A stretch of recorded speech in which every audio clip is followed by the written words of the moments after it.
Good morning, everybody. Welcome to the stream. Today is Friday, November 15th, 2024. And oddly enough, today is National American Teddy Bear Day. So, happy National American Teddy Bear Day, everybody. I don't know if we get anything for that. I don't know when that started, but I just found that out actually. It's a sunny day here in Philadelphia. Yesterday was pretty gloomy. So I hope everyone's having a pretty good day so far. When the sun's out, I'm feeling good. It's always a good day no matter what's going on when the sun's out. And as long as I can enjoy it, that's always a good thing. Welcome to everyone that's in the chat right now. I think we got a couple of people in here right now. How you guys doing? Good morning. I hope you guys are having a great day.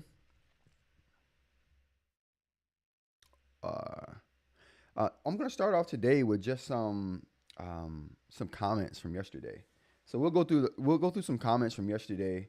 I think maybe some comments on yesterday's show, and then some other random comments. I don't get a lot of comments on a daily basis, so I'm just gonna go through the ones that I do have.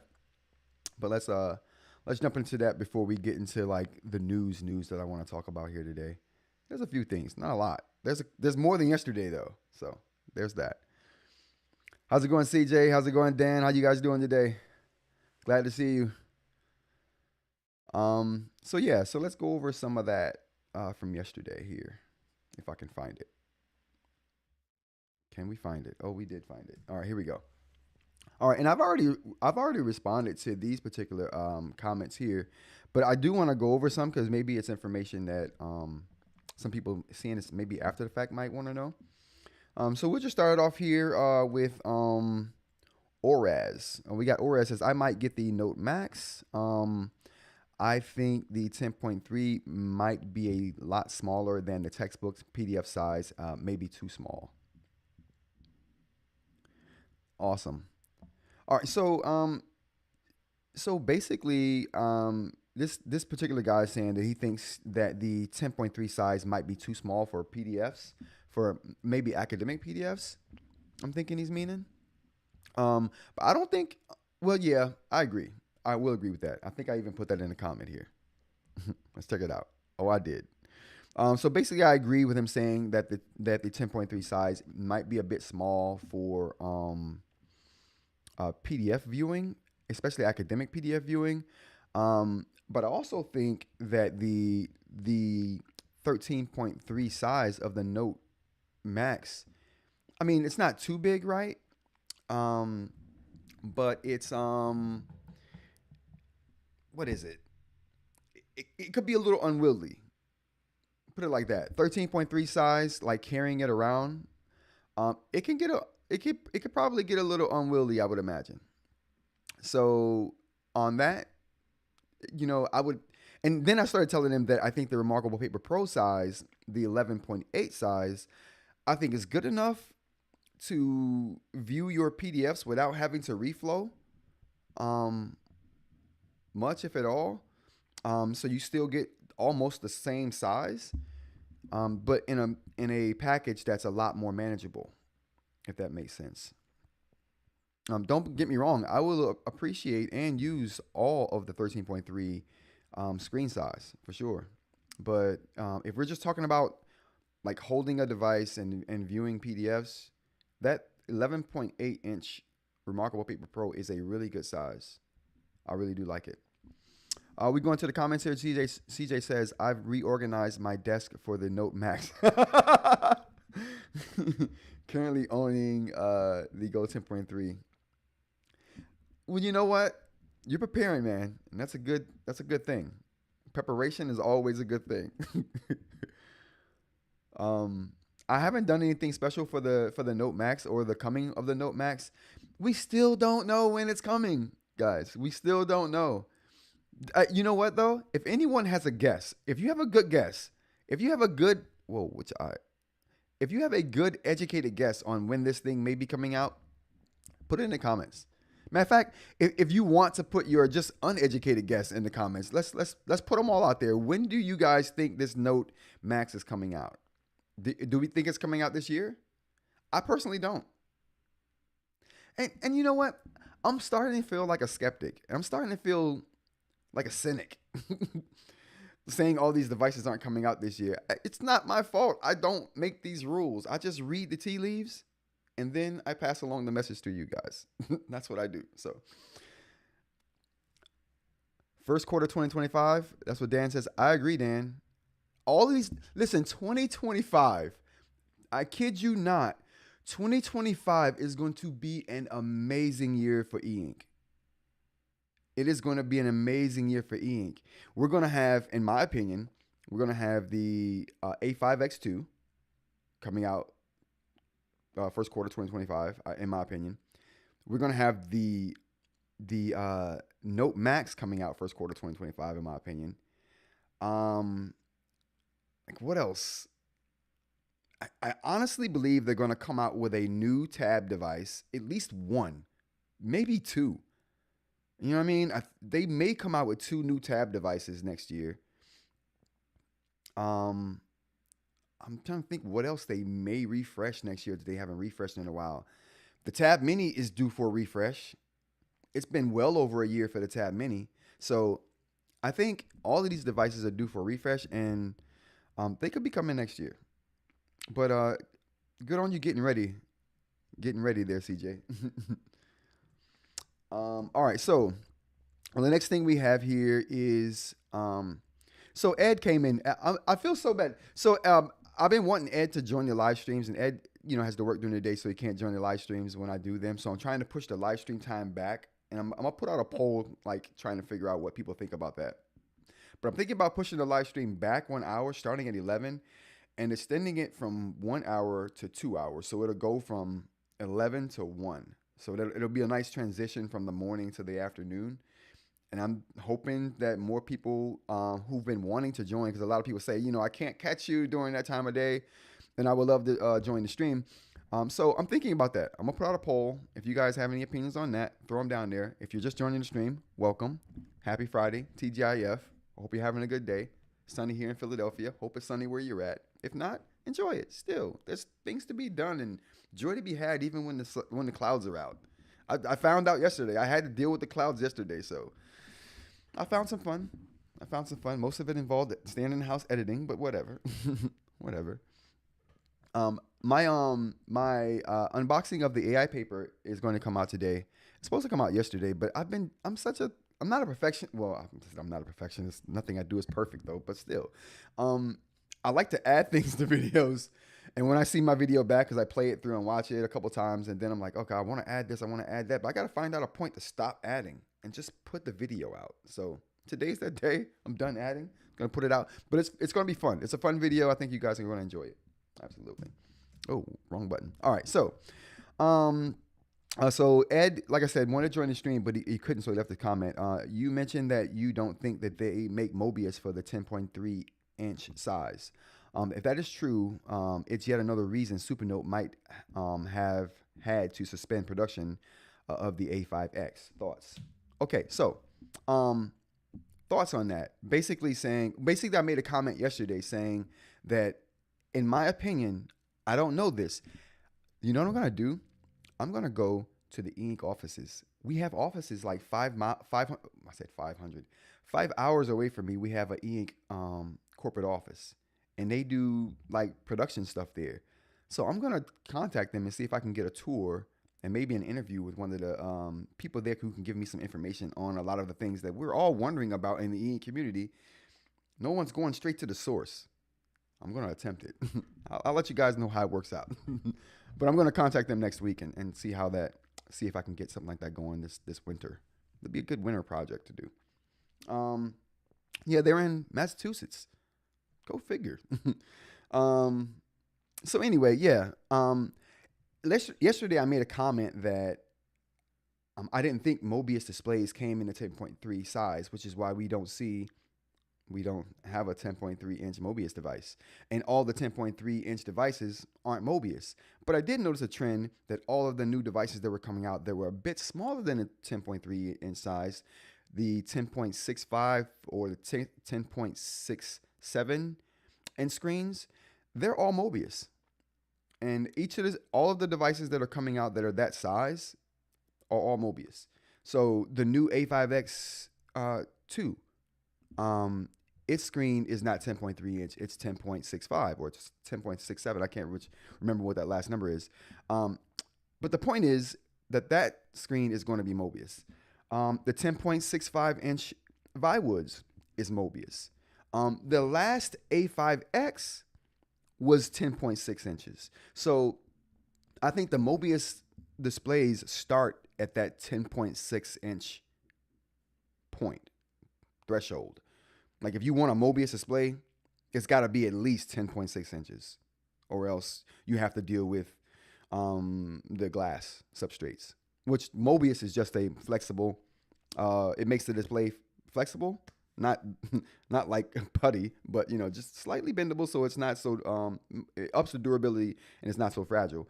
And if it's not a Mobius display, not flexible, then it's the glass display, which is less durable, but I think it's cheaper to make the glass than the Mobius. I think the Mobius comes at a cost.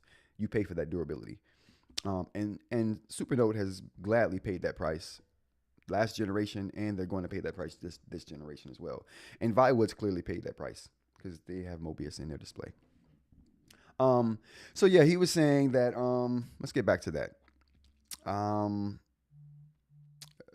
That's probably why there's no Mobius A6X2. Exactly. That's exactly why there is no Mobius A6X and A6X2, because they don't make Mobius displays in that size. And which is why the Viwoods Mini, the Mini Viwoods, the AI Paper Mini, is not Mobius, and the bigger one is. So I don't have any confirmation. Like, no one's telling me this stuff. I don't know. I'm just making deductions from the observations, you know what I'm saying, that I'm looking at. Like, and all the signs point to, if you want Mobius, it starts at 10.3 inches. Let's go to the comments real quick. We got Dan says, I really want a smaller Boox tablet in black and white with expandable storage in a 7-inch size and must have Android app support. Not interested in the Viwoods, maybe next year. Yeah, that device you're describing, it would be the Tab Mini, I think.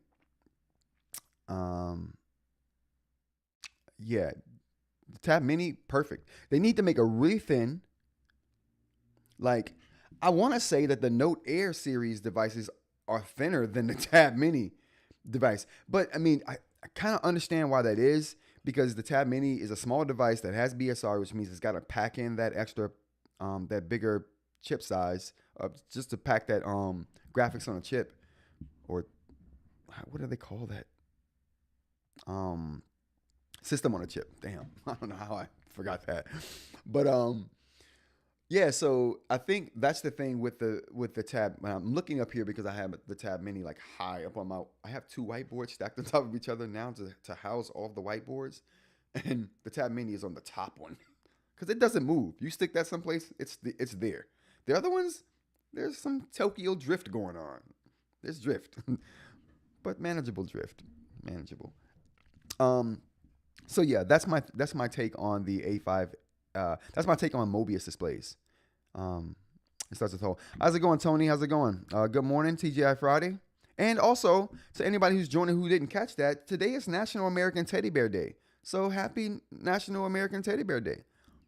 A little known holiday celebrated here in Philadelphia. I'm joking. We don't celebrate that here in Philly. I don't think they celebrate that anywhere. But it is a thing, though. It is a thing. Tony says, what made you start using the Supernote pen on the Boox, and how is it screen? How is the screen holding up? So I have multiple Boox devices that all have similar screens, if not the same. We don't know because they don't disclose. That's what I'm trying to figure out too. If I do get that trip to the eInk Corporation in Massachusetts, I'm trying to get it. I'm trying to make it happen. That's one of my questions. That's gonna be one of my questions. But so what happened is, so let me explain this to you guys real quick. So back in the day, story time on Rants About Tech. Back in the day, when they first started making these e-ink displays, right? The e-ink Corporation is the person who, they're the people who put all these things together. They make the specs for the screens, the display, refresh rates. That's all controlled by the e-ink Corporation. The companies who manufacture the devices, they just get these devices or these displays and they just slap them into their frames and give it software. But all the specs are made by eInk, the eInk Corporation. So the thing about, dang, hold on one second. I'm trying to get up a graphic here.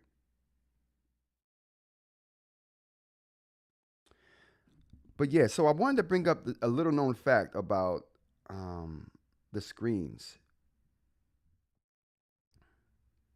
There used to be, I tried to find the graphic here, but I can't find it. There used to be a process when eInk Corporation made the screens where they would put a plastic layer over the screens instead of a glass, so they wouldn't protect the actual screen itself. I mean, they did, but with a thin plastic layer. What happened is people started using hard nibs instead of felt on these plastic layers, and it started scratching that plastic layer. This was maybe 3 years ago. 2 or 3 years ago, from what I understand. But since then, since that problem they had with nibs scratching the displays, they started putting a thin layer of glass on these devices.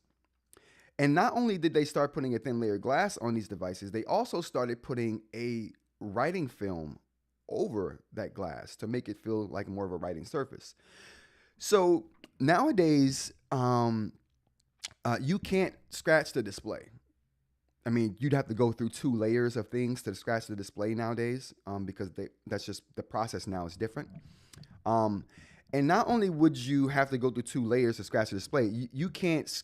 I mean, you could scratch the glass that's under the writing film, but all of these tablets have a writing film over them, and that writing film is typically made of some kind of like thermal treated plastic that they've sandblasted or something to give it a texture. So that's the layer. That plastic layer is really what you're writing on there. So if you were to scratch anything, it would be that plastic writing layer that's over the screen. Now, I have it on good knowledge that the Remarkable Paper Pro has etched glass, so I don't think there's a layer on there. The glass itself is the texture. But 90% of devices that we write on, I'm talking about the Note Air series of devices, the Remarkable 2. What else we got? The Viwoods here. All those devices have a layer over them that you can't scratch the display. You could scratch the glass that's on top of the display, but even devices that don't have that plastic writing film over them. So if you're going to scratch anything, it's going to be that plastic writing film, and I haven't even damaged that. So and I have been writing on Boox devices with the ceramic nib for months now. So I haven't damaged any of those screens with the ceramic nib. So yeah, to answer your question, that's a long-winded question or answer there, Tony. I'm sorry about that. Um, but uh, but yeah, I've been meaning to mention that fact in one of these live streams, and your question kind of like brought it out. So I hope that answers your question. The screens are holding up perfectly. I don't even see any scratches in them. Like I do like an inspection of the screens every now and again because of like I'm recording all the time. So when I record the devices, I'm cleaning them off. I'm analyzing the screens just to see what's on them, so the camera doesn't show something that's on them that I don't know. So I'm always inspecting the screens because of all the camera work I'm doing, and not one scratch. Like legitly, not even a hint of a scratch on any of the devices. So the plastic coating that they're using on here is very durable, and I think it's got a recovery quality to it, and they all seem to have it. I haven't come across a device that didn't, other than the Remarkable Paper Pro, and you can't use a standard Wacom stylus on that anyway. Um, that hardly even matters. All right, welcome to the stream for the people who just came in. We've been talking about the writing surfaces on eInk devices and how durable they are, and if harder nibs scratch the surfaces. Another thing, Tony, there are people who use like platinum, like that's harder than ceramic, um, on these devices, and even they don't have any problems. So I think you're good to go no matter what nib you use these days. And like I said, and I see this a lot, that's the hard nibs scratching e-ink device surfaces is just a common misconception. It's something that used to happen back in the day before e-ink started protecting the screens. But when they noticed that was happening, they started protecting the screens in a better way, and now that's a non-issue now for all e-ink devices that I know of, and it's definitely for all the devices that I own personally. So. Yeah. All right, so let's go ahead and go back to the comments here. Oh yeah, and for the people who didn't know, again, I'm gonna say this throughout the stream because I think it's an amazing fact. Today is National, what is it? What is it called here? National American Teddy Bear Day. Go figure. Go figure. Um, all right, so and we have a couple more here. I'm only gonna go over the comments I got in the last like 24 hours or so. Like I said, I don't get much, so this is not a long thing. um, so we got I have much to learn on Reddit. Yeah, I do. Like yesterday in the stream, I don't know if you guys saw that. I fumbled and stumbled through Reddit, but it's just that Reddit has such terrible search tools. They're garbage. Whoever's like heading that up needs to be fired ASAP. They need to get somebody in there who knows how to handle search, because they don't at all. And I don't know what kind of algorithm they got going on with their search, but it is horrible. It's horrid. And you know what? It's not even me. And I said this on the stream yesterday too, but it's not even me. After that stream, I saw a video from two of my favorite YouTubers, Vladimir Kostic and Jeffrey Moss, two of my favorite ink YouTubers. So they did a meetup to where they recorded them meeting up together, which I think is awesome. I couldn't stop smiling throughout the whole video. I think that's so cool. But anyway, in that video, Vladimir mentioned how terrible the search tools are on Reddit, and he said exactly what I said yesterday on yesterday's stream. While I was searching like Reddit trying to look for stuff, I happened to mention that, you know what? If I were to do the same search just in the search bar in Google, it would send me to the relevant post in Reddit. So how come when I'm in Reddit and I search the same thing, I can't get sent to the same post? That's just a testament to Google does search right, Reddit does search wrong. They are like, how is your search on your own site so bad? Okay, I'm gonna calm down. Woosah, woosah. Okay, all right, I'm back. I'm good to go. Reddit, man, I tell you. Anyway, moving on. A good stream, but I have to disagree with you on not being a meaningful update on the Supernote. So basically, I made a comment about how I didn't think that the update on the Supernote was like relevant. You know what I mean? because they didn't push it out. Well, I'm talking about the update that bricked some people's devices, and then they had to roll back and stop that update because it was having people were having a problem with it. And I went through all of the release notes, and I was like, okay, I don't think this is a huge or substantial update at all, which is probably why they didn't push it to the beta testers. And that's what Ed is responding to here. I think the typing latency is much better, and shortcuts for formatting are a game changer. In a native Word document, let me highlight this. In a native Word document for those who are editing using both the manual and keyboard input in the Supernote. It isn't completely there yet, as my stream showed, but the experience is much better. Okay, we got more here. Once you get the A5X2 and probably on your A6X2, it should be pretty snappy. The long press is also really cool. So we talked about the long press yesterday. They added that was a thing I thought was the only substantial thing that was in that release, was the fact that and my overall take on that release was just that there was nothing new in there. It was just them streamlining a lot of the things that we do already on the Supernote.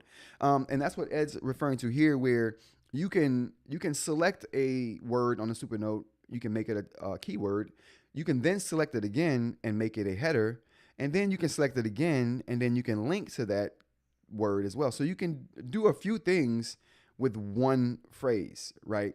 It doesn't tie you to saying, okay, it's a keyword now and you can't make it a header. It lets you do it if you want. So they just streamline that process with by making it so you don't have to select it multiple times and make it something. With the lasso tool, you can just simply long press on it with your pen or maybe with your finger. I haven't tried it yet, but you long press on it and then those options come up. So the streamlined nature of that is that you don't have to select the lasso tool to do this. And that's what I was trying to figure out on yesterday's stream. Like, how is this better? But it's better because you don't have to go to the which I'm laughing right now because I just remembered the funny part of that comment that Ed left me, which is hilarious, by the way. We'll go over that. It makes it so you don't have to get the lasso tool or select the lasso tool and then reselect it. You can just long press on it, make it something else, long press on it again, and then make it something else, which I thought was pretty cool. So lastly, we have here, of course, if you use the gestures like normal people, you wouldn't have to switch tools. See, that's what was so funny. I laughed my butt off when I read that. And so he's referring to my fact that I don't think the gestures on the Supernote are there yet. I just don't. They're inconsistent. They don't work well. This update was supposed to improve them in some kind of way, make them more reliable. I think I read in the release notes. They rolled it back, so I guess we won't know for a little while longer. But I hate the gestures on the Supernote, and I love the Supernote, and it pains me to say that. Like, I love the Supernote. Let's get that out there. Daily drive the Supernote. Hate the gestures. Can't stand them. If you haven't seen my video on the gestures, just check it out. Put in Supernote gestures, Rants About Tech, you'll get it. It's just, it's infuriating. It's a funny video too. I like that video. But anyway, so he's referring to the fact that I don't like gestures on the Supernote. They could be more consistent. How do you guys feel about the gestures on the Supernote? Is that something that you guys would like to use, the gestures on the Supernote? How do they work for you? Are they consistent? Can you rely on them when you need things done? Can you reliably do the 2-finger select? Can you reliably do the 2-finger lasso erase? I can't. It works sometimes, but you know what I end up doing most of the time? Let me show you here. This is what I end up doing most of the time. I end up doing this. I'm like, and then like shifting my hand a different way. You know what I mean? I'm like, hold on, let me move this back a little bit more. So I'll like start here. I'll try to circle. It doesn't work. And then I'll go this way and like, oh, will that work? No, it didn't work. Well, if I do it lightly and just touch it, just barely touch it. It didn't work. And then I'm like, do I do it that way? Oh, that didn't work. Maybe if I knuckle it, do the knuckles, 2 knuckles. And would that work? No. Like, it's an exercise in futility, okay? With me and the Supernote gestures, it's just not a good time at all. Um, but yeah, I mean, if it works for you guys, okay. If it works for you guys, okay. But it does not work for me. It does not work for me at all. Back to the comment. um, blah, blah, blah. On the here we go. So on the non-contact writing issue, I think they might have thought they fixed it, but obviously that was not the case. Okay, mine is working great without it. Okay, that's all for now. Great job, buddy. All right. So yeah, I don't. Yeah, point taken, Ed. Point taken. Maybe the update is substantial to some people. To me, I don't know. I think the only thing was that the being able to long press and change the method or change the function of the phrase that you're selecting, right? So that was the biggest thing for me. But but see, Ed is a Supernote connoisseur. I don't know if that makes sense at all. But he's like big into the Supernote. Like he's Supernote through and through, and so he knows things about the Supernote that I do not. He uses tools in the Supernote that I probably don't even know about. Like there are probably methods in the Supernote that only he knows, and only he can divulge that information. But yeah. So yeah. So there's going to be some things that I don't see useful in that he definitely does because he gets way more use and knows way more about the device than I do, and I'm definitely willing to admit that. Let's go to the comments real quick. Tony Brown says if you put the two fingers in the lower left corner, it works 100% of the time for me, anyways. Okay, I'll try that. I'll try that, Tony. I'll get back with you guys on Monday. Next live stream is on Monday, but I'll definitely get back to you on how that worked out for me. We got Dan here. Granddaughter tells me too many things to remember using the Nomad I gave her. Dude, there's tons of things in that super. Like I said, I didn't even know about the Supernote superpowers of indexing until I had the device for 2 months. I almost sent it back. Like legitly, I didn't see the use. I almost sent it back, and that would have been a huge mistake. A huge mistake. So I'm glad that whatever happened led me to keeping it a week longer. And in that week, I learned so many things about it. So I was like, you know what?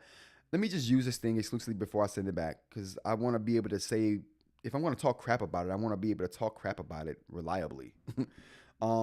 So I used it for a week straight. And in that week, learned so much and it became indispensable.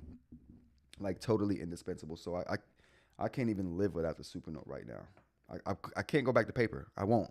I won't go back, y'all. I'm not going back.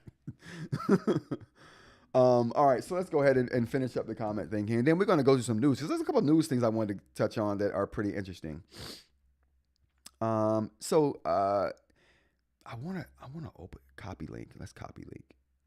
All right, so the person who joined my stream yesterday, Cyril, left and I forgot what his screen name was yesterday in the oh, I can't do it. That blows. Okay, so he sent me a link of something that he built based on my whiteboard idea. And if you guys don't know what the whiteboard idea is, let me pull up a picture of the whiteboard idea real quick. Because there's a lot of people who appreciate it. You know what? That video is creepy to some people. Some people see my whiteboard video and they're like, oh, dude, that was weird. That was weird. I don't know why, but it was. And then I looked at it and I'm like, oh, that was weird. Like, I don't know why that video came off as so weird, but it does. It comes off almost like satire, but not creepy satire. I don't know. But I'm talking real stuff. I'm legitly telling everyone how I feel about the Morocco Paper Pro and this whiteboard. But anyway, let me pull up the photos.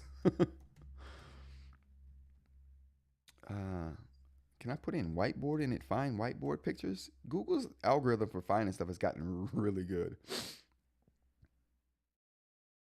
Oh, you know what? I'll give you guys a preview of the unboxing. I'll show this here. Let me see if I can hear this. One momento here. All right, so yeah, let me show this right here. I think this is it's 40 seconds long, so it's not even it's 49 seconds long. This is a preview of um this is a pre whoa. Am I there? All right, so yeah. So this is a preview of what I'm of part of the Viwoods unboxing that I did. That should be coming out today. It definitely will be coming out today. So the Viwoods unboxing coming out today, and this is a preview of that, but it's a good way to show you the whiteboard that I'm talking about. So let's take a look at this real quick. Will just have kept sliding. The magnets just aren't strong enough to hold it in place. It's very similar to the Remarkable 2. Whoa. Let's start that over. My bad. Okay, so it does stick on the whiteboard here. It's not confidence inspiring. You can see it there right next to the Notier 4C. So basically, this is just me showing the Viwoods on the whiteboard. It's the one next to the Notier 4C. The Notier 4C is on the far left. The one to its right is the Viwoods. The one to the right of it is the Remarkable 2. And the one to the right of the Remarkable 2, all the way to the far right, is the Remarkable Paper Pro. Yeah, it slides down when you put it up there, but if I sit it there and there's a wooden border here that you can see right here, if that wooden border wasn't there, it would just have kept sliding. The magnets just aren't strong enough to hold it in place. It's very similar to the Remarkable 2 here. That is also on the border because it will keep sliding. The Remarkable Paper Pro, you can stick it anywhere on this whiteboard and it'll stay there. 4C, anywhere it'll stay there. But these two, yeah, you gotta have a border if you want to put those on a whiteboard. All right, so that's a good look at the whiteboard right there, and I bring that up because it's one of the things that the gentleman that emailed me the link was talking about. He made his own kind of like metal stand to put his tablets on. And I thought that was cool. So I'm going to try to find that real quick to show everybody that. I think people coming up with their own ideas for these things is really awesome. Yeah, but that video that I made about that, people found that disturbing. I don't know why. If you guys find that video and like watch it, like let me know what you think. Is it as creepy as people make it seem? I used the word creepy, but no one said that word. They were just like, oh, that's a weird video. Oh, that looks like satire. But it really wasn't. Not to me. It was a work of art. I poured my heart and soul into that video. Let's see here.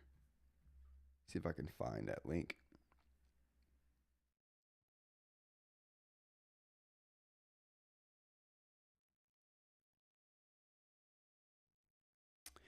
Oh, links are always hard to find. It's so tough. Oh, here we go.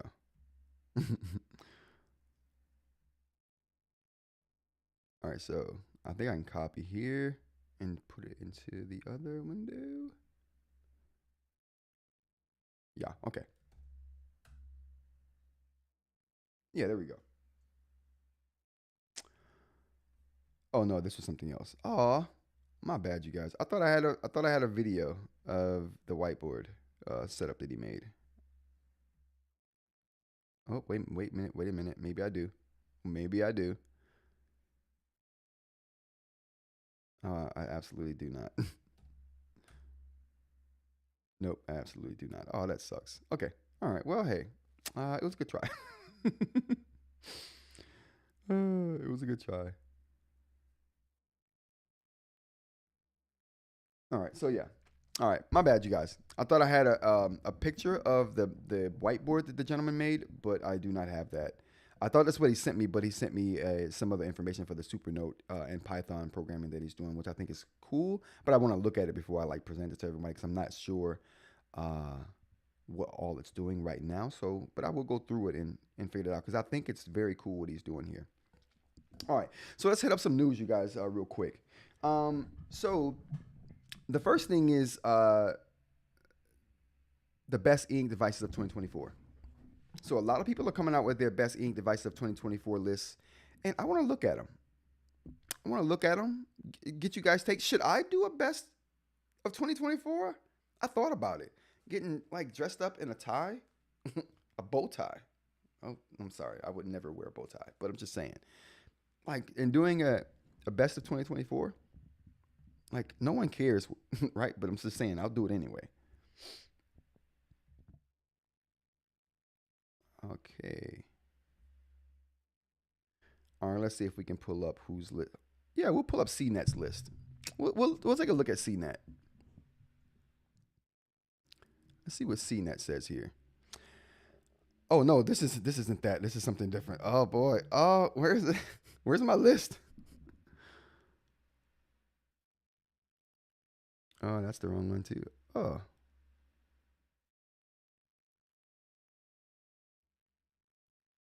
well, I thought I had a list of the of the best ink device of 24. Oh, there we go. Best ink tablets for 2024. There we go. So let's see what Engadget. And this is Engadget. So I mean, I don't know how knowledgeable they are about e-ink devices. They're more like mainstream device reviewers. But let's just go through their list real quick.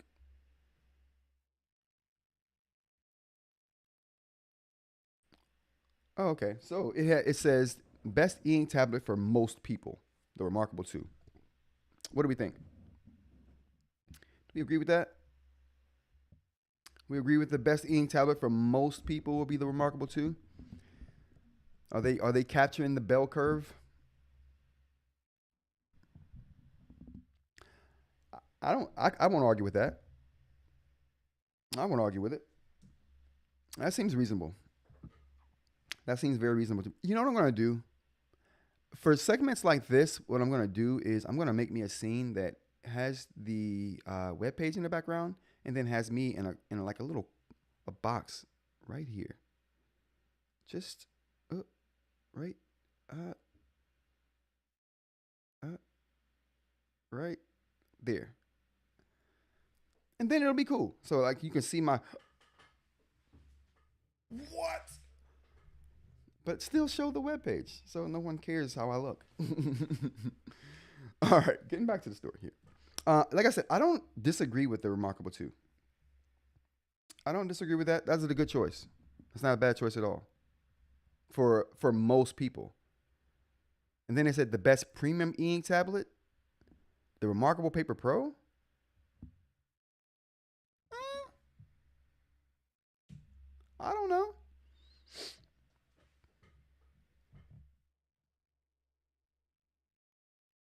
You know what? I think this list is. Let's.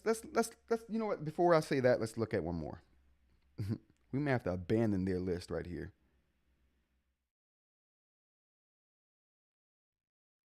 Best e-reader e-ink tablet. Okay. Best e-ink tablet for writing and note taking. Okay. You know what? Let's go back. This list has some merit. they, they may know what they're talking about here. Let's go back up. Let's talk about them. Best eating tablet for most people, Remarkable 2. I agree with that. So they're not ranking them like best. I'm gonna rank them. If I do mine, I'm ranking. I don't know, best 6 note taking e-ink tablets. I mean, I'm not really. I mean, I got a couple e-readers, but I'm not. I don't like dive deep into the e-readers. But the note taking, because they do the e-reading too. I guess I dive deep into e-readers because all of them have e-readers. But yeah, I don't. That's a sound choice. Best e-ink tablet for most people. The simplicity's there.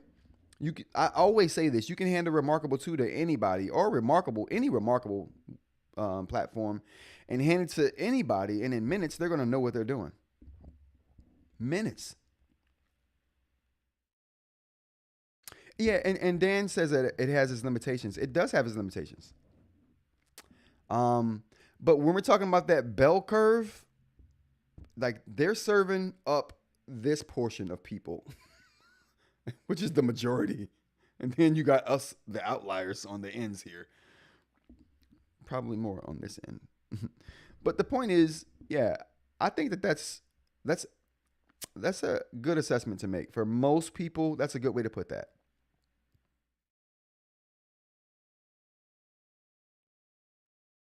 Oh, Amanda says, looks like they haven't tested the Nomad and Note Air 4C and will be updating their list accordingly. I doubt Engadget will update their list, but I'll have them. I'll have those devices on my list for sure because they are talking about the A5X. But I think the only reason they said that is because of the size, maybe. Let's go back down to the list though. All right, so Remarkable 2, I don't have a problem with that being the best one for most people. I agree with that wholeheartedly because you can just give it to anybody. I also believe it's a gateway drug. That's what I also believe. I believe it's the best device for most people, but it's also a gateway drug into more complicated, serious devices. That's at least that's what it was for me.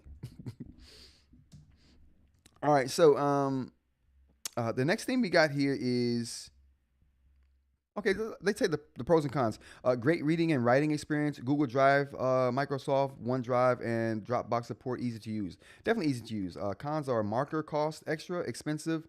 Uh, listen, their cons didn't involve the simplicity of the OS, so that tells me they don't know really what they're doing here. I doubt there's any Boox devices on this list. If there is, it's probably the Palma. Yeah, it's probably the Palma. It's the most mainstream Boox device. Yeah, I don't I don't see any of these as cons for the Remarkable 2. I don't I don't see the marker cost extra. Okay, that's a norm for most people other than most companies other than Boox, I think. No, because Viwoods offers their pen with their device too, so never mind. Um, I don't think that's a con though. Expensive? Yeah, it's in line with most devices. In my at $400, yeah. Now I don't think that's expensive. Expensive for a tablet maybe that you can buy for $200 maybe, yeah. Um, unlimited cloud storage comes with a subscription. Now that is the only con that's valid here. They definitely should have a cloud storage option that doesn't cost money. They should give you an option maybe that does cost money, but definitely offer you one that doesn't. If you pay for the device, that stuff should come with it. Best premium e-ink tablet, Remarkable Paper Pro. Now, this is where it gets into sketchy territory for me. Best premium e-ink tablet. The only thing that makes this premium is the fact that it has color. I think the form factor and build quality of the first one is on par, if not better, than the Paper Pro. It's a way more iconic design. You see devices that look like the Paper Pro all day, all day, every day. Jeez, excuse me. But you don't see devices that look like the Remarkable 2 all day, every day. Matter of fact, you don't see any other device on the market that has ever looked like the Remarkable 2, before or after. So very unique in that way. Very unique in that way. So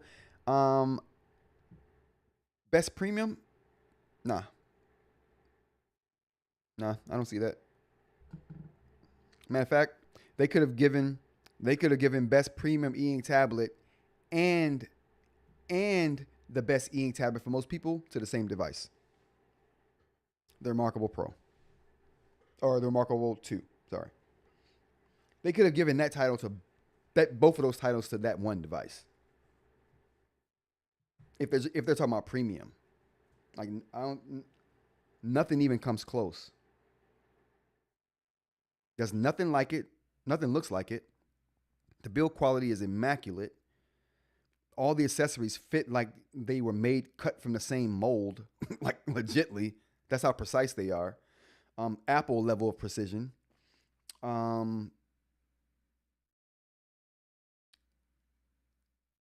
Like a really good writing experience for people who like that kind of thing. I hate it. Let's be clear. I hate the writing experience on the Remarkable 2. It's like writing with a marker on cardboard, and I hate that. I ain't going back.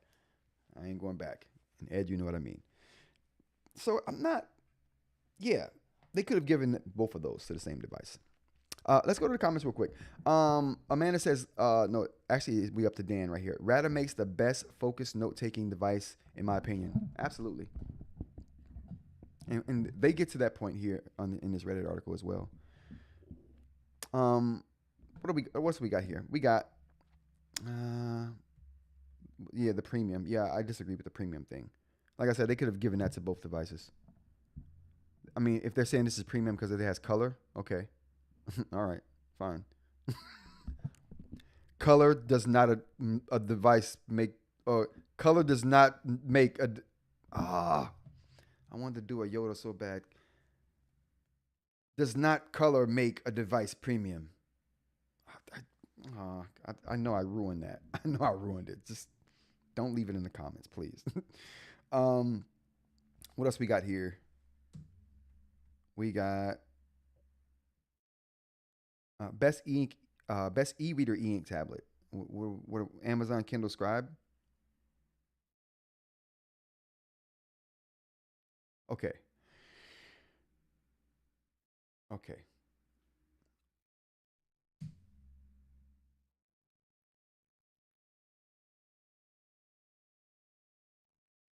Let's make it bigger. Let's so you get the point.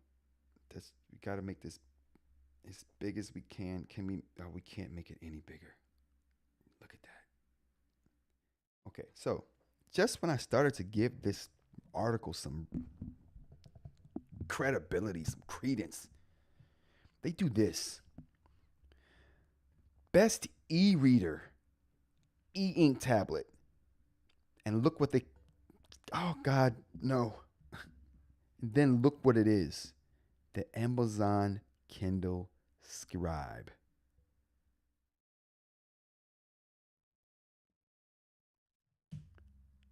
When did the Amazon Kindle Scribe become just an e-reader?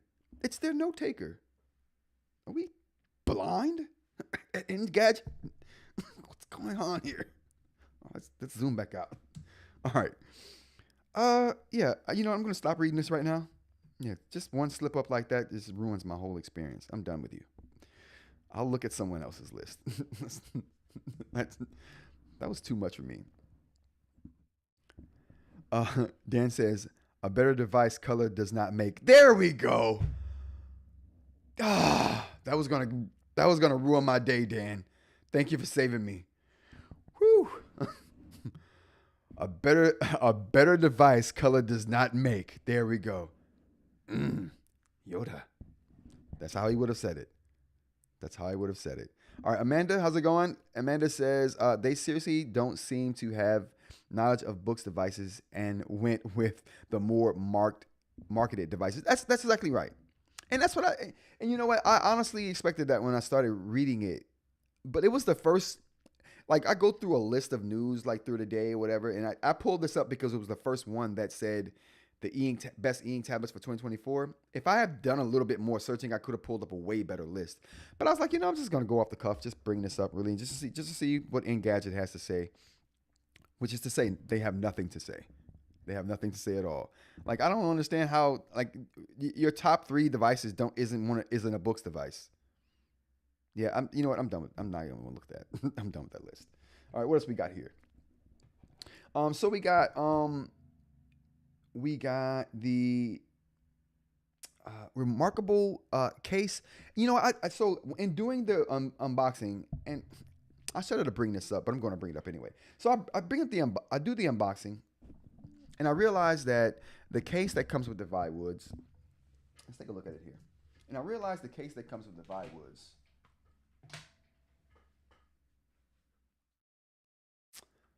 And we got this right here. You know what? I'm not going to talk about that. It's coming out in the video today. Jesus, you know what? Let me not do that. It's coming out in the video today. I won't make that an issue. Where is this at? Okay, there we go. So yeah, I won't bring that up. I feel like I should just leave that for the video.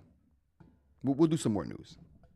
We'll do some more news because that was that's in the video and that sets up a joke I got. So we'll leave that there. What else we got here? Oh, I talked about AI yesterday, and how people use AI for their devices. And that's one of the things I wanted to bring up here today before I get into another AI story. I haven't in playing with the Viwoods, figured out why I would use the AI. The convert to article seems like a cool thing. I am going to start putting articles up on the website, rantsaboutTech.com. I have T-shirts, but I am going to start like putting articles up, taking the notes that I've been making and taking on these devices and just making articles, just fleshing out full articles on them. And I'm really doing that just to take pictures and put pictures up on the site. So I'll have pictures and illustrations and maybe more in-depth commentary because I write down a lot of detailed notes and stuff when I do my videos. And half of it I don't say because either I'm like I'll improvise a lot of the stuff that I'm saying, so a lot of the finer details get missed for the sake of me improvising, which I like to do. And I've just been leaving those like details on the cutting floor. So it would be nice to have a place to put those finer details, even if I do miss them in a video. They'll still be somewhere because I took the time to write all of it and think it out. So I think there's some value in putting a more detailed review out in that form. I think there's still some value in putting written reviews and written tutorials and things like that out, because people can follow at their own pace at that point. But anyway, just the idea that I'm going to start doing on the site. But yeah, so I don't know how people are using the AI. So I just don't use it. And I like I said, I looked at the create article from your notes thing, and that probably would be the only way I would use that. What are you guys doing? Are you guys using it to spell check? Are you using it to like create content? Like how are you guys using AI and tablets, or are you not using AI and tablets? Welcome to anybody who's just coming into the chat. Happy Friday, TGIF. Happy National American Teddy Bear Day. If you didn't know, we're celebrating over here. My only teddy bear is the rabbit I have. You know, I'm gonna go get. What was that? You know what? What is her name? What is her name? Anybody know the rabbit name from Zootopia? I love that rabbit. I love that movie. I watch that movie randomly from time to time. What is her name? She's got this like high energy name.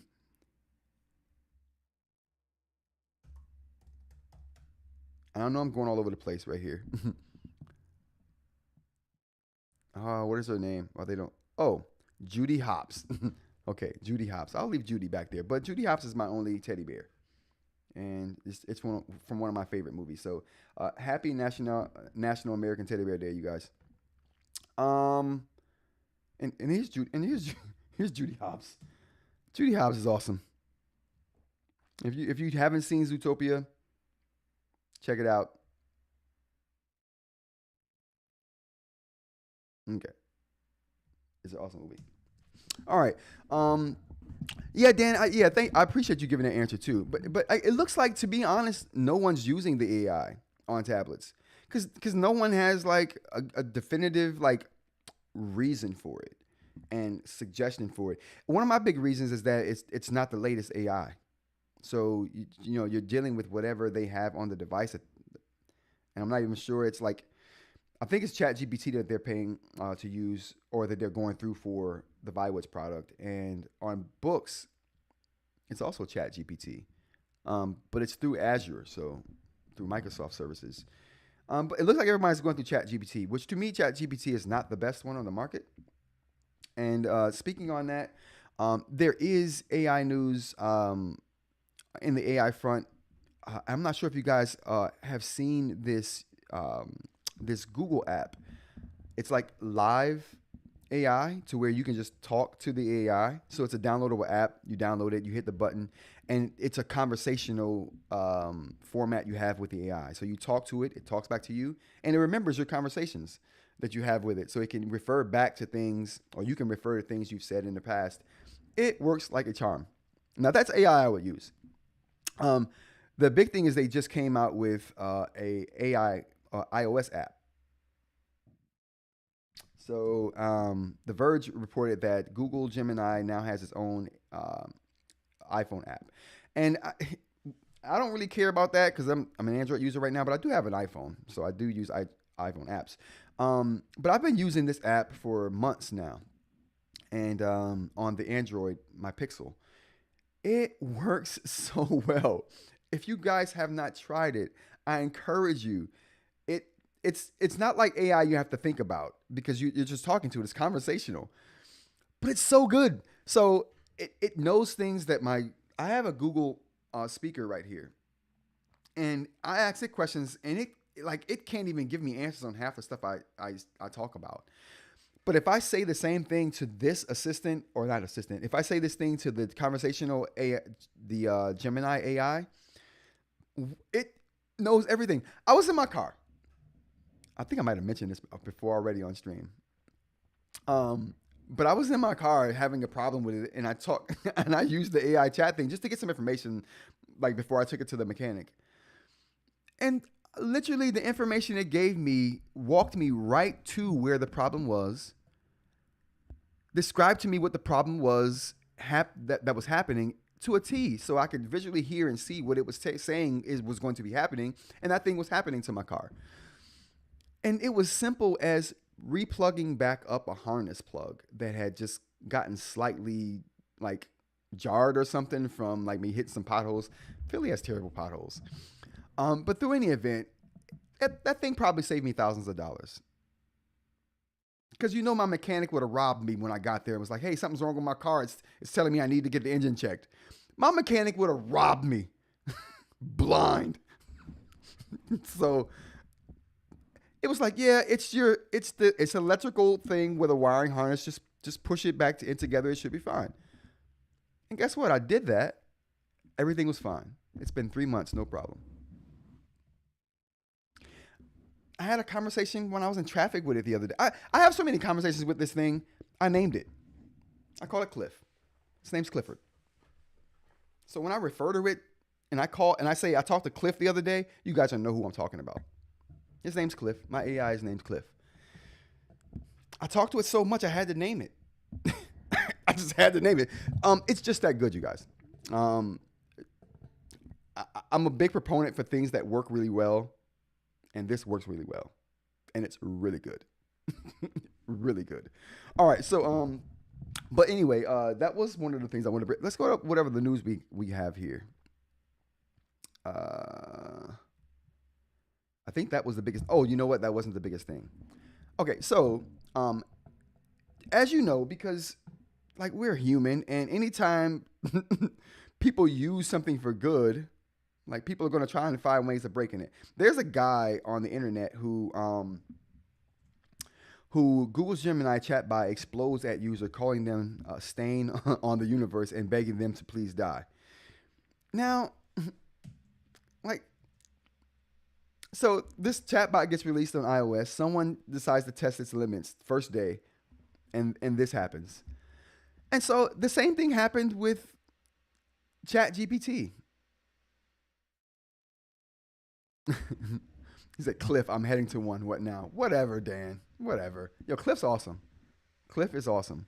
But someone's using Cliff in the wrong way right now. So it says that this guy basically was doing homework. And there's a viral exchange of. Can we see this?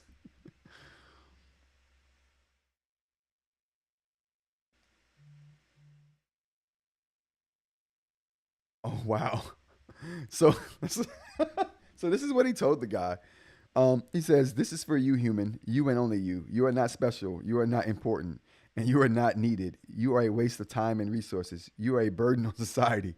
You are a drain on the earth. You are a blight on the landscape. You are a stain on the universe. Please die, please." So now, do I believe this user got that response from AI that I've been using for months? In a normal way? Absolutely not. Absolutely. The same thing happened to ChatGPT when it was released.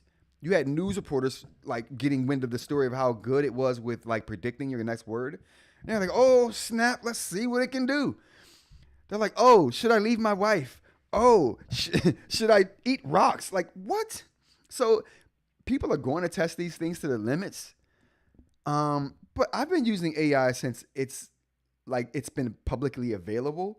I've never gotten an outcome, and I'm talking about I use AI on an almost daily basis. I've never gotten an outcome even remotely close to this. Like these are people who are like putting in like repeated questions, trying to push the technology to its limits, and this guy clearly got what he wanted. Like he clearly got what he wanted. Yeah, and I don't. I'm just saying, like, I don't believe that you get to that kind of response from an AI chatbot without trying to. Like, you know what I mean? You aren't asking it. What are the best car prices on Carvana right now? Like, you know what I'm saying? You ain't asking those questions and getting that response.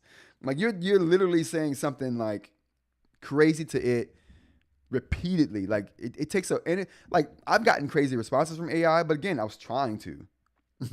Like repeatedly pushing it to a certain outcome, like it, yeah.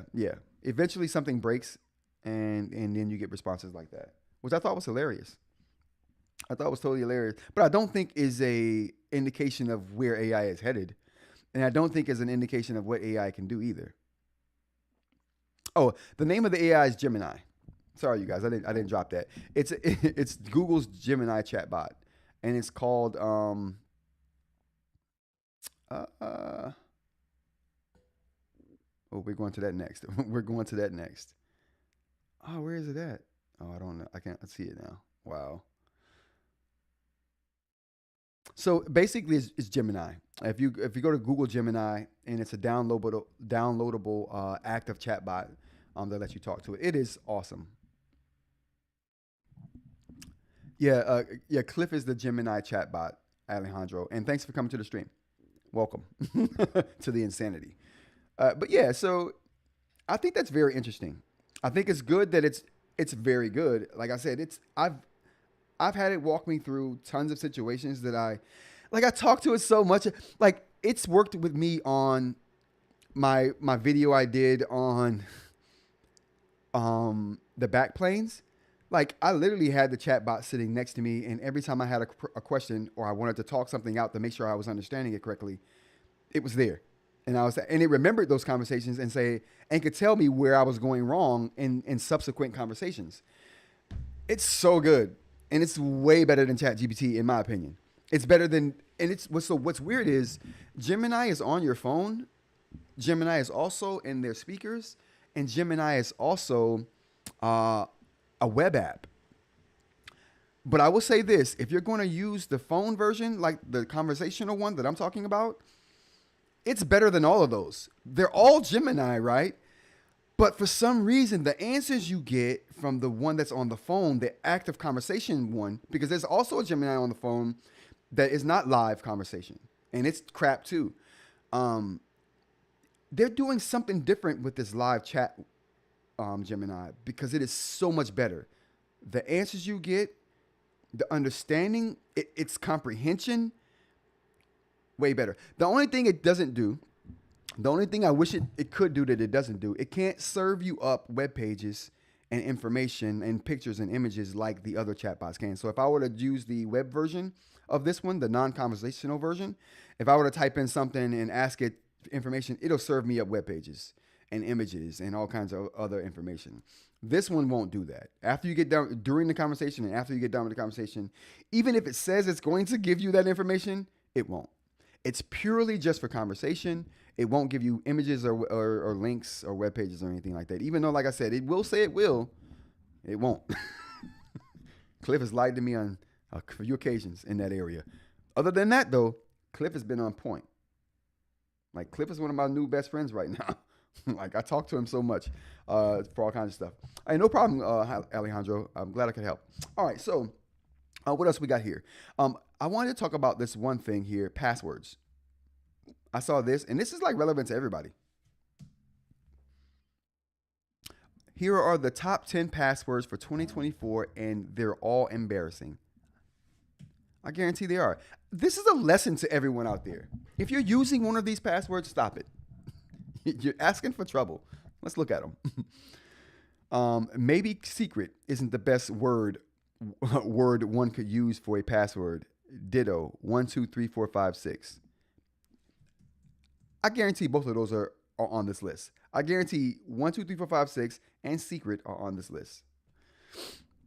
Let's see here. Here are the top 5 passwords for personal accounts according to the analysis. Where'd they get this from? Let's see where they got this from. It's according to the 6th annual analysis of personal password habits from password manager NordPass, in collaboration with threat management software NordStellar. Are they a part of NordVPN? Same company? Probably. Reputable. Nord is reputable. Matter of fact, let's look up Nord. See what we get on Nord.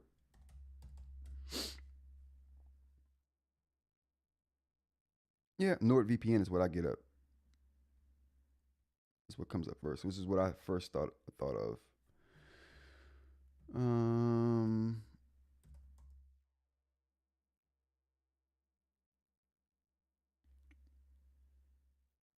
All right, so it looks like multiple sources are using the Nord password review for their article, so I think it's reputable. Let's take a look at it. Oops, where are we at? Oh no, there we go. All right, so it looks like we got 1, 2, 3, 4, 5, 6. I knew it was going to be there. 1, 2, 3, 4, 5, 6, 7, 8, 9, and then whatever passwords on there. QWERTY. I did not expect QWERTY. Hold on, let's blow this up. So these are the passwords here, and we got QWERTY on the list. I expected password to be there. I totally expected that. I don't know why. I just never expected. I thought that would be there. QWERTY though, 1, 2, 3, didn't expect it. Now let's look at corporate accounts. So apparently 1, 2, 3, 4, 5, 6 and 1, 2, 3, 4, 5, 6, 7, 8, 9 are just passwords. People use them like why? Something that anyone's going to do. So secret takes over the number 4 spot for corporate users, and password takes over the number 5 spot for corporate users. So we got password, secret, QWERTY 1, 2, 3, and then 1, 2, 3, 4, 5, 6, 7, 8, 9. I don't understand that. It just doesn't make any sense to me. So I guess the point here is, Dan says my password is 1, 2, 3. It's not on the list. Good job, buddy. You got a secure password. That lets you know how secure your password is if it's not on this list. So I guess the point here is, everyone, don't use 1, 2, 3, 4, 5, 6, 7, 8, 9 or any other 2 they got here. Don't use password. Don't use QWERTY 1, 2, 3, and don't use secret. Those are the most commonly used ones. Now, if you want to use password secret or secret password, you're good to go. You're good to go. All right, what else we got here? I thought this was interesting. A new eInk weather station shows info in cartoon style. Anytime someone does anything new and creative with eInk, I think it's noteworthy. Especially when it's something like this. It seems to be a DIY situation. But it's a pretty cool idea. People are making weather stations. And I think any kind of thing like this that doesn't have moving images, eInk's always perfect for. Why not? Invest the money, save some money in the long run, do the environment some good. Less energy. We can do it. We can do it. Why not? We've done that one already too.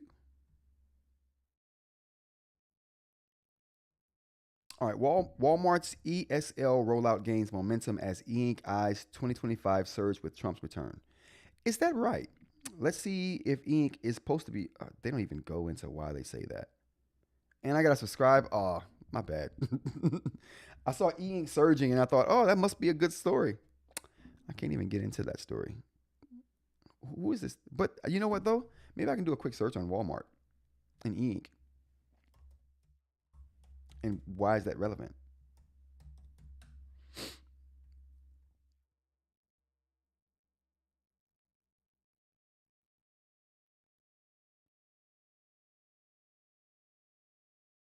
All right. Ooh, Walmart has okay. All right, so Walmart has e-ink price tags. Okay, maybe this is the correlation.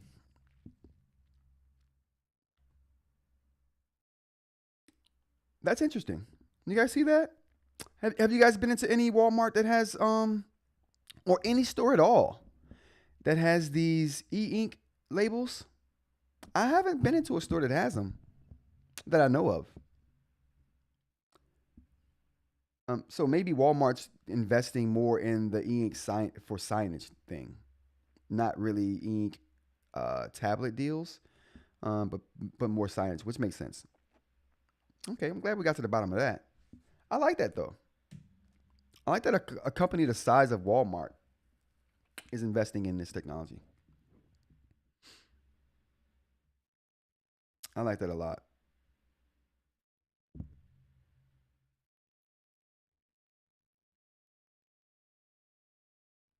All right. A last story I got up here is I thought was interesting because it's talking about cameras. I love cameras. I like ink. And this last one is talking about ink and camera displays. And this is just the displays that go on the back of cameras. I mean, traditionally you want a color display there because you're recording in color, so you want to see what the rendition is like.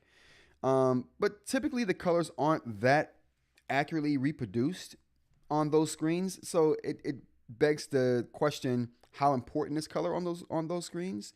Is focus more important? Is your lighting more important? Um, just being able to view your settings, like, is that what's more important than seeing your framing in color? And who's to say that?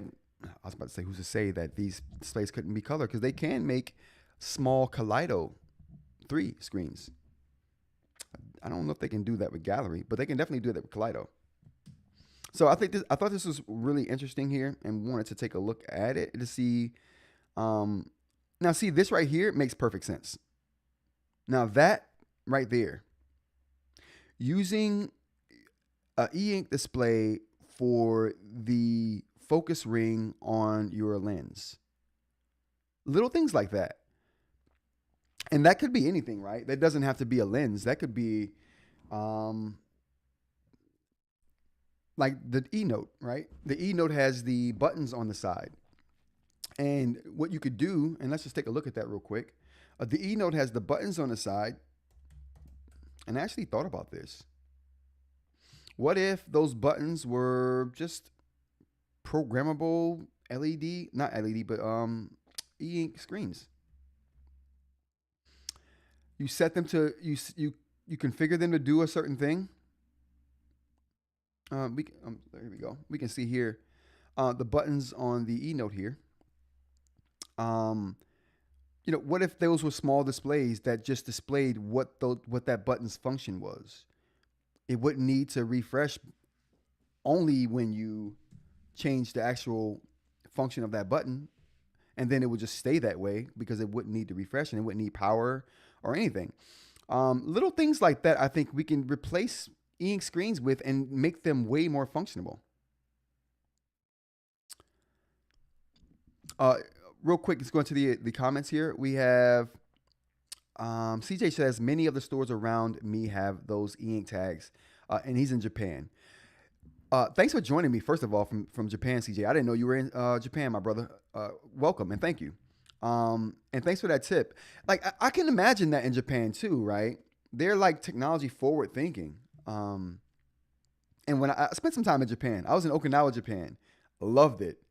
Hot as crap all the time, but I loved it though. Scuba diving in Okinawa is the best. Um, but yeah, so when I was there, I got that vibe, that very technology forward country. But um, yeah, not so much over here. It's not wide adoption over here like I would have even expected to be in Japan.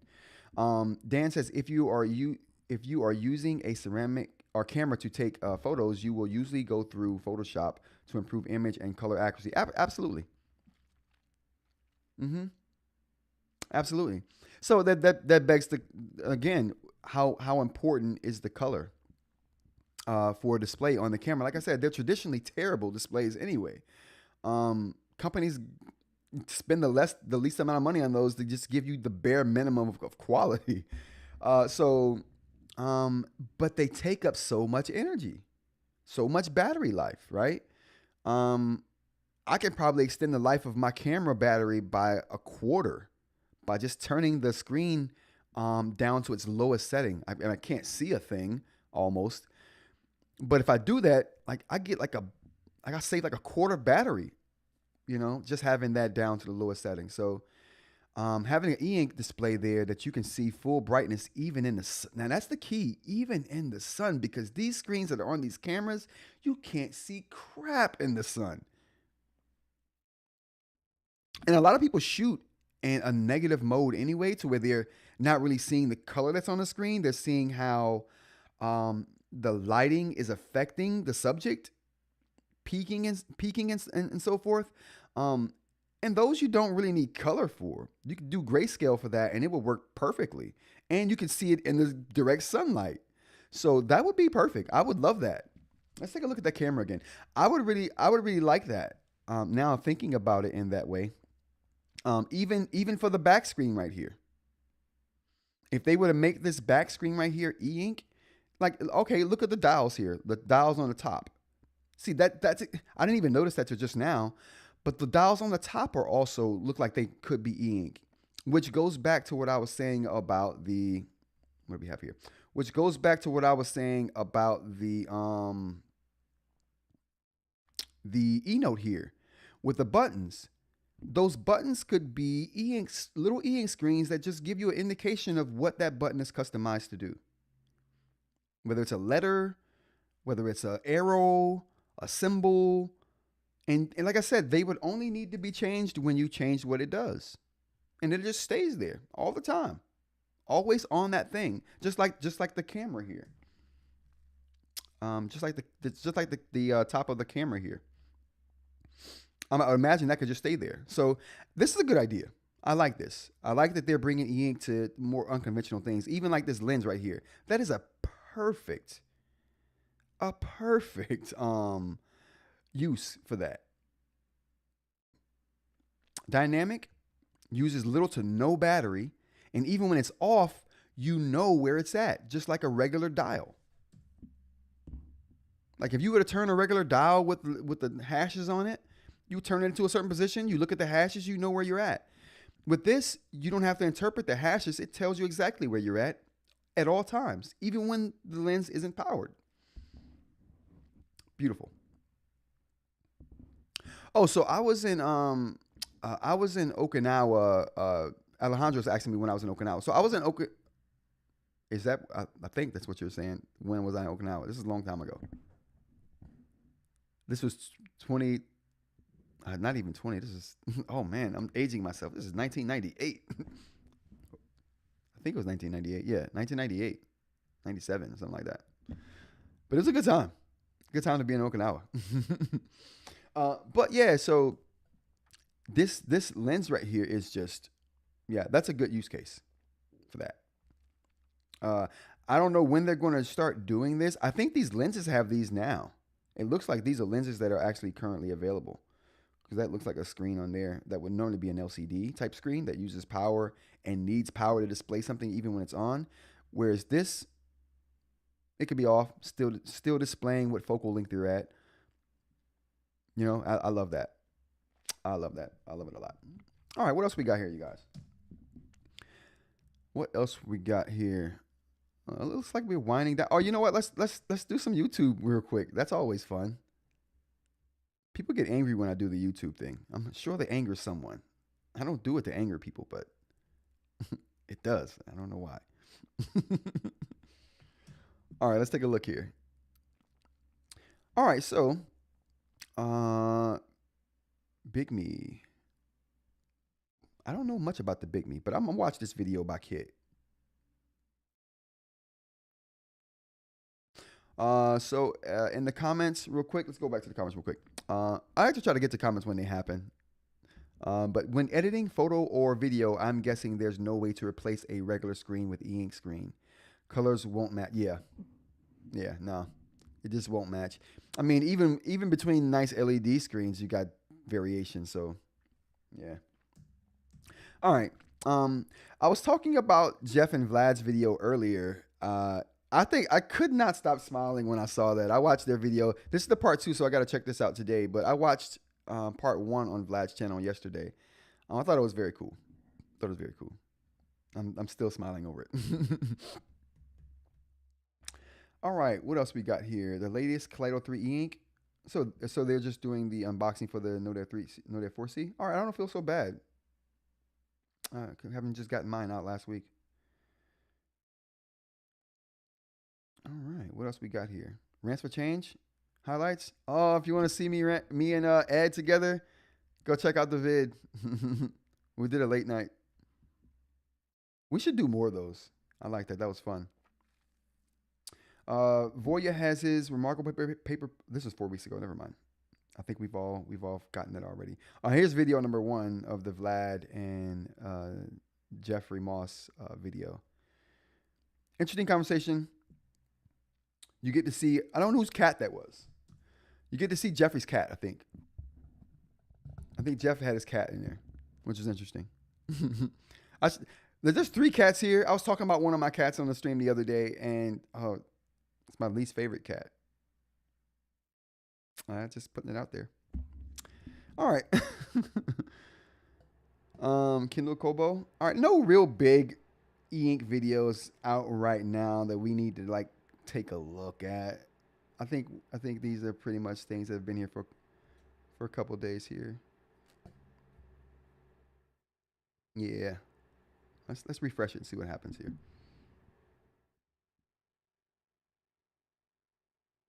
Oh. So Kit did it. Maybe this is a live stream portion, but Kit did a side by side of the Note Air 4C. Oh, let's take a look at this. Now, you can sell physical products on Amazon and compete with thousands of other people selling physical products, or you Why can am sell I getting digital products on Amazon and compete with almost Why am I getting an ad? You see, I should not be getting an ad right now. Banned the sale of physical products, yet without Yeah, well, let's have a little look around about this. We're about to talk about that. Wait, hold on. That's confusing. Why did I just get an ad? Let's figure that out right now. Hey, I gotta ask you something real quick. Okay, that was weird. I'm like, okay, why did I see an ad at the beginning of it? But okay, whatever, man. This is now the Note Air 3C here. That was weird. Here, you can see they're both very dark compared to the Go 10.3, which has no front light at all. Oh, you know what So though? This makes me want to show you. All right, let's pause this for a second. Okay, let's go back to that. This is why I wanted to show the whiteboard again. Let's just go back. Before we do that, I think the whiteboard, let's take a look at this. The whiteboard is good for a couple of reasons, and then we'll go back to Kit's color video. But you see the far right, the Remarkable Paper Pro? I mean, you can see the color differences of all the screens with a actual white background behind them. And if you look at them, you can see that the Remarkable 2 has a darker screen than the Viwoods. The Viwoods has the brightest screen on that whiteboard right there. But what's cool about this is you can see the colors of the screen as opposed to real white, which is why I like looking at a picture of this particular screen. All right, let's move on. Oop. Trade-off is worth it for me, but I don't just do note-taking and reading in black and white. I use a lot of different apps on them as well. You see now, when I get them to roughly the same point in sort of brightness scale, you can see that the newer one, the Note Air 4C, is that little bit brighter as well. Yeah. OneNote does work quite. So the front light on the Note Air 4C is a newer technology. Hold on, in the comments real quick, we got CJ. Voya uploaded a video unboxing the Palma 2 today. Oh, let's take a look at it. Let's take a look. I mean, we can always do Kit's 4C, but because we've seen that. I haven't seen the Palma 2 yet.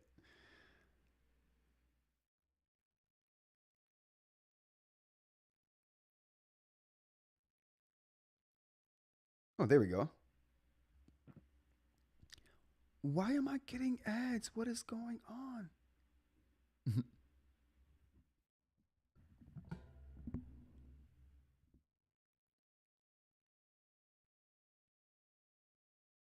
Oh, my bad. Here we go. The My bad, you guys. interactivity is nice for 3 new announcements that Boox had for the last quarter. All right. So this is a 30-minute video, so we're gonna skip around, but I do want to see what this looks like and what he thinks. Here Go ahead, is real quick. the Boox Palma 2. This is the second out of 3 I don't think I'll be getting this device either. I've been thinking about it. For the last quarter of 2024. I mean, you know what? So I mean, if it the unboxed and I've gave you the first I may. impressions of the Note Air 4C last week, and this week we are going with the Boox Palma 2. And again, this kind of covers the same story as the Note Air 4C, because Palma 2, as you will see, is basically an iterative update over Palma. Well, you know what? I disagree though. I disagree that the Note Air 4C is an iterative update. And when I do my review, I'm gonna make note of that. I actually think it's significant. I think it's, you know, they didn't differentiate it enough from the older one. I mean, the color difference on the Boox and moving the Boox down to the bottom of the device, yeah, you can tell the two apart. But the advantages in there is no advantages or improvements in the Kaleido 3 technology. So that's a dub. That's just kind of like what it is. But there's two significant advantages that the Note Air 4C has over the Note Air 3C that make it like worth an upgrade for me. One of those things being the front light. The front light technology is new. So they call it the comfort gaze.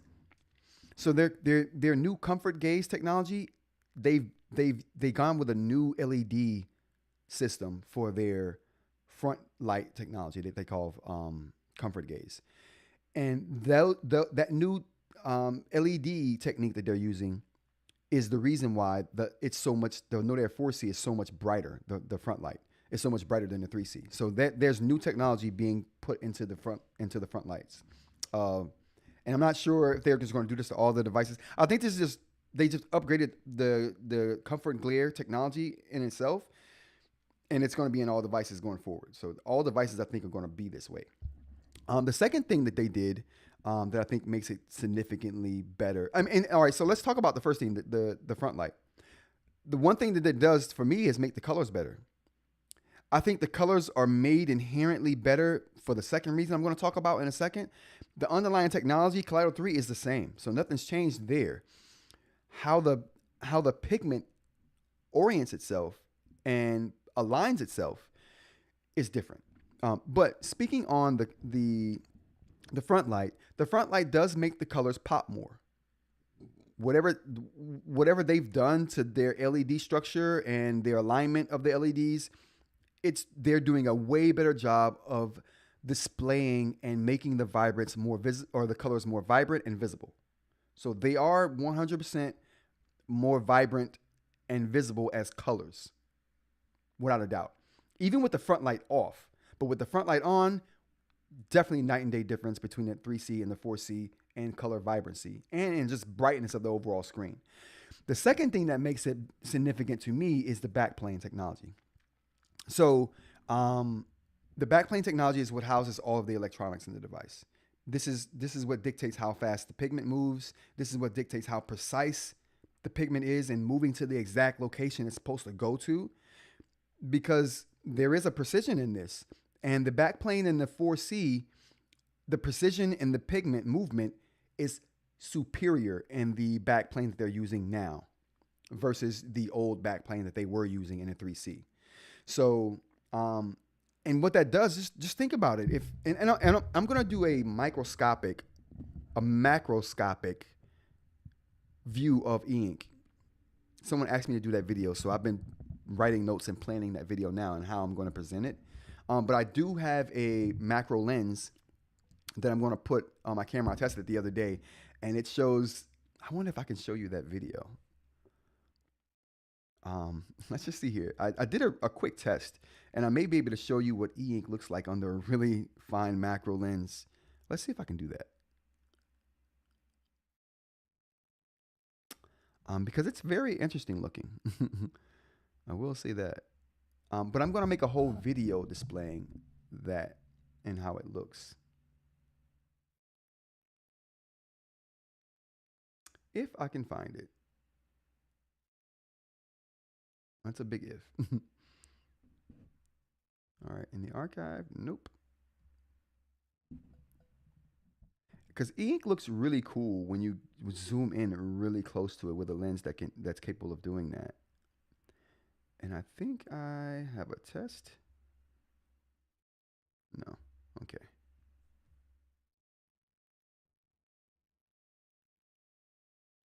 You know, maybe I'll queue that up for tomorrow's show, you guys, because I can't find it now, and I don't want to waste time looking for it. But I do have that video coming up. I did do some tests to see if my camera could do it, and it can, and my macro lens is working well. So I'll be able to put that video out. But it's very interesting.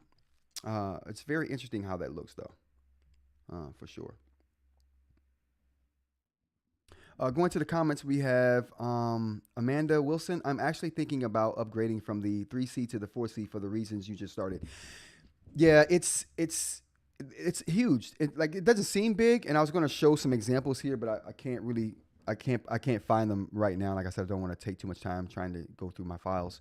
But I did do a recording, and the backplane makes the colors better. And this is why the new backplane makes the colors. So I've already talked about why the front light is better. So they got a new front light system and why it makes the colors better. Now, why the backplane makes the colors better in Kaleido 3, even though the Kaleido 3 technology itself hasn't changed, this new backplane technology helps the colors because think about it. And this is kind of the point I wanted to illustrate with the video, is that maybe I can draw this. Yep, maybe I can draw it. We'll go to the top-down camera. So this is how I'm seeing this here.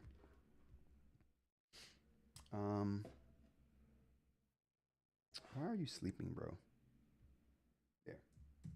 All right, so this is how I'm seeing this, right? So you have a Kaleido, you have the Kaleido film, right? That's over the eInk devices, right? And this Kaleido film is, it's sectioned off into a whole bunch of sections. Each section is sectioned off into a bunch of sections, right? Until you get down, and then that section. We'll keep going. Can I zoom? Oh boy, zooming. Zooming was a chore right there. Jesus, come on. All right. Oh man. Come on, Remarkable. Don't let me down now. All right, there we go. All right, so we'll just go in and make these ever smaller and smaller. And then we'll zoom out into kind of like what I'm talking about here. But let's just zoom in a little bit more.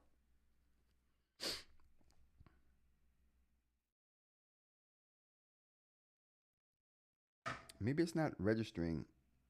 My fingers are trying to zoom. Or maybe it just doesn't care. It's like, we don't care that you're trying to zoom.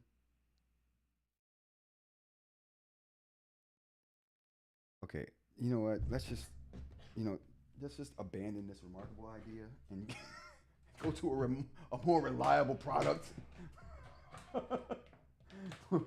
We'll use the Note Air 4C here for this example. Hold on, real quick. Go to the comments. We got Amanda Wilson. Have you used the ceramic nib on the 4C? If so, how do you like it? Yes, I have. I love it. It feels just like the Note Air 3C and the Note Air and the Go 10.3. I think they all share the same film on the screens, and they're all the same size. So they feel very, very similar, and they feel good. And that is to say, they feel really good. Sorry, so let's go ahead and go to a different page here that doesn't have anything on it. You know what? Let's just use this page right here because this is already a long-winded explanation right here. So we'll just keep sectioning this off real quick until I get down small enough to it makes sense to kind of explain what I'm saying here. But I'm just kind of trying to simulate a Kaleido 3 screen and explain why the back plane makes the colors more vibrant. Because that may not be inherently, that may not be something that's in. Oh wow, is the finger off? Oh, my touch is the touch on or off? Okay, why can't I zoom? See, I turn certain gestures off because, there we go. Because I hate the palm rejection on these devices are so bad. There we go. Okay, so we can kind of zoom in here and make it bigger. All right, so now section all of these sections off.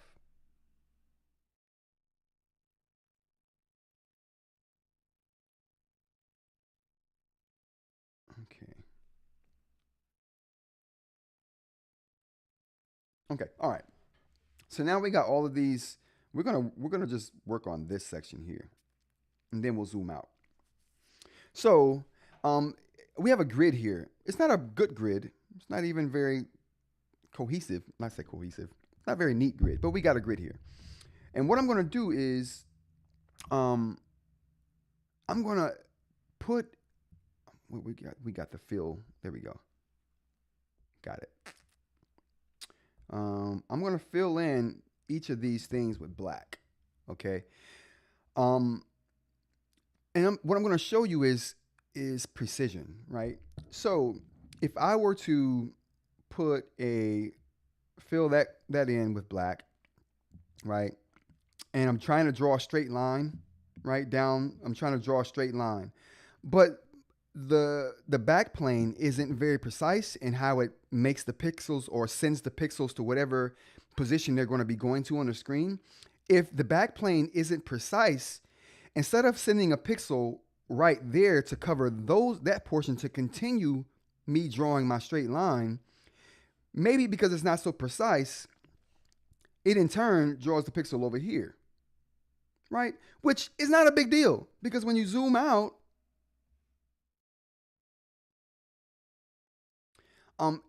you can see here that it doesn't look that bad, right? When you zoom out. But when you zoom in, you see the imperfection in the line, right? And maybe because it's not so precise, the next pixels it throws pigment in is that one right there. And then it throws a pigment in that one right there. Actually, let's just take that out because that's making the line too big. Let's just say the next place it throws pigment is right there. Well, I have to close that line off. I guess you guys are getting the point I'm trying to make here. So if it's not filling in portions precisely, you get a line, right? But the line may not be as straight as you would like it to be, right? And it may not even be as full of a line, right? We can see that here that it's missing spots and pieces. Let's just close this off here and close this off here and add a little bit there. So you can kind of see that in a world where this is how your pigment is showing up, when you zoom out, it doesn't look that bad. Like, you know what I'm saying? Like, if we were to zoom way far out, you wouldn't even be able to see those spots that are probably missing. You would just see a black line there. But when you zoom in, you see those. And that's how the Kaleido 3 makes colors better. Or that backplane, the new backplane makes colors better. Because in a situation to where you have a pixel who's trying to populate something, let's just give this some color here. When you have a pixel trying to populate a spot on the page and it's trying to make red, well, maybe one of the pixels goes to the red spot in the Kaleido 3 matrix, right? But maybe another pixel goes to the green spot in that matrix. So now you got a little bit of green in there. Not a big deal, right? Because the majority of what you're trying to do is going to be correct. Oops, let's back that out. I gotta start closing off these things if I'm gonna start filling them. So, and that one green or maybe two greens being illuminated accidentally because it's not precise, you get a few green in there. Not a big deal because in the overall scheme of what's happening, you're still going to get a red line. That red line may not be as red or as nice as it could be because not being as precise as it could be. And let's close off that too because I want to make that right there. There we go. This is long-winded, I know, you guys, but I'm just trying to illustrate this point of why I think the Note Air 4C is more of a significant upgrade than most people are giving it. So now we zoom out. You can't really see the green specks in this line here now. I mean, really what you see is a bunch of red, right? The green is like lost in the mix. But what that does cumulatively over time and over a bigger surface, because this is a very small area I was covering there, but cumulatively over time, bigger surfaces, that degrades that color's vibrance. But when you have way more precise pigment being moved into precise spots that only illuminate those red spots for Kaleido, it's only going to show you red. And that will make the red more vibrant. Now, is it perfect? Is it not going to get any green or any other of the Kaleido colors that make up all the colors it makes? No, it's not going to be perfect, but it's going to be way more precise than the Note Air 3C, which means that the colors are going to be way more precise, way more vibrant. And they are, in my opinion. So that was long-winded. I'm sorry. Sorry I put you guys through that. But that's for me why the precision of the new backplane and the Note Air 4C, and I think in all the devices going forward, are going to make Kaleido look a lot better. And that precision is only going to get better, which is going to make the colors only get better. All right, man, that was a long one. That was a big one. If you guys are still here after that, I applaud you. You learned something today. If you didn't know that, you learned something just now. So precision and how it makes colors better. There you go. All right, everybody. I think I've been going for almost 2 hours now. That's crazy. Like I said, I think I'm going to start these live streams at 11 and go to 1 so more people can join. Because a lot of people are like, oh, I wish I could hang out on my lunchtime, which is at noon. But if I go from 11 to 1, then I cover lunch for a lot of people. So we'll see. We'll see. Next week, though, I'll be showing up at the same exact time for you guys, which will be 10 a.m. on Monday. And Monday would be the what? Oh, Monday's going to be the 18th. So 18th is also when the membership is launching. So just a real quick, I'm launching a membership on the 18th. It's just a way to get a small group of people who I want to send personalized videos, not personalized videos, but videos about the channel that I feel odd sending these videos out to the whole world. Just to ask questions about, what do you think about this font? Is that font cool? Would you like that font to be bigger? Is that big enough? Is the colors okay? What about that transition? Are you guys big on transitions? Well, how about the volume of the music for that video? Or this video? Is this volume too high? Is it too low? Am I too low? Am I too high? How do you guys like this setting? Those are things I want to ask a small group of people that I feel weird making a video sending out to everybody. So that's the reason for the membership. But there's also things going on. So I'm going to do a live stream the week after the membership launches. I'm doing a live stream to give away, to do a t-shirt giveaway, to talk about more of the pins, the Lamy pins. I'm going to be talking about the rat feet. If you don't know what the rat feet are, you'll find out soon. I'm going to be doing a prototype giveaway for those, for people to test who are members already and want to test it and give me feedback on how I can make it better. Tell me it's garbage. Tell me, hey, why do you have this? There's no need in the world for this. So yeah, those kind of things.